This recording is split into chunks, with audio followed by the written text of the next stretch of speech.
गणेशोत्सव आणि ईद ए मिलादच्या उत्साहाच्या पार्श्वभूमीवर शहरात शांततेचे आणि सलोख्याचे वातावरण कायम राहावे यासाठी अंबड पोलिसांनी एक अनोखी मोहीम राबवली।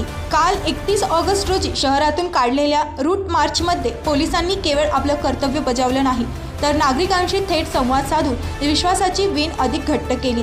पोलीस ठाणे अंबड अंतर्गत काढण्यात आलेल्या या रूट मार्चमध्ये एकूण 6 अधिकारी, 57 पोलीस अंमलदार आणि 27 होमगार्ड सहभागी झाले होते। हा रूट मार्च शहरातील पठाण मोहल्ला, नार्तेकर चौक, महाराष्ट्र वेस्ट, डॉक्टर बाबासाहेब आंबेडकर पुतळा, बस स्थानक आणि छत्रपती शिवाजी महाराज पुतळ्यासारख्या संवेदनशील आणि महत्त्वाच्या भागातून काढण्यात आला। यावेळी पोलिसांनी हातात माईक घेऊन नागरिकांशी संवाद साधला। त्यांनी नागरिकांना येणाऱ्या सणांच्या शुभेच्छा दिल्या आणि कोणताही गैरसमज न ठेवता एकोप्याने सण साजरे करण्याचे आवाहन केले।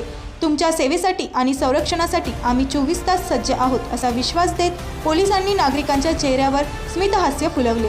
पोलिसांच्या या सौहार्दपूर्ण भूमिकेमुळे नागरिकांमध्ये सुरक्षिततेची भावना अधिक दृढ झाली। केवळ कायदा आणि सुव्यवस्था राखणारे अधिकारी म्हणून नव्हे, तर समाजाचा एक भाग म्हणून पोलीस दल आपल्या सोबत आहे असा संदेश या रूट मोर्चाने दिला। यामुळे सणासुदीच्या काळात सर्वत्र शांतता आणि आनंदाचे वातावरण टिकून राहील अशी आशा आहे।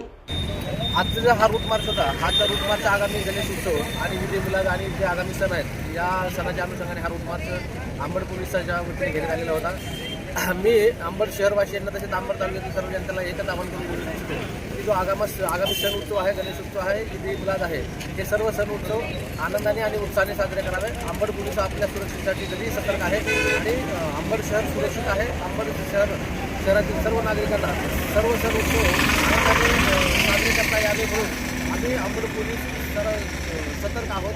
हाच एक संदेश देण्यासाठी आजचा हा रूट मार्च घेण्यात आलेला होता आणि मी सगळ्या अंबड तालुक्यातील सर्व जनतेला आश्वासित करू इच्छितो की अंबड पोलीस आपल्यासाठी कधीही सतर्क आहे। आपण कधी आमच्याकडे आलात तर आम्ही आपल्या पोलिसांसाठी कधीही सतर्क आहोत।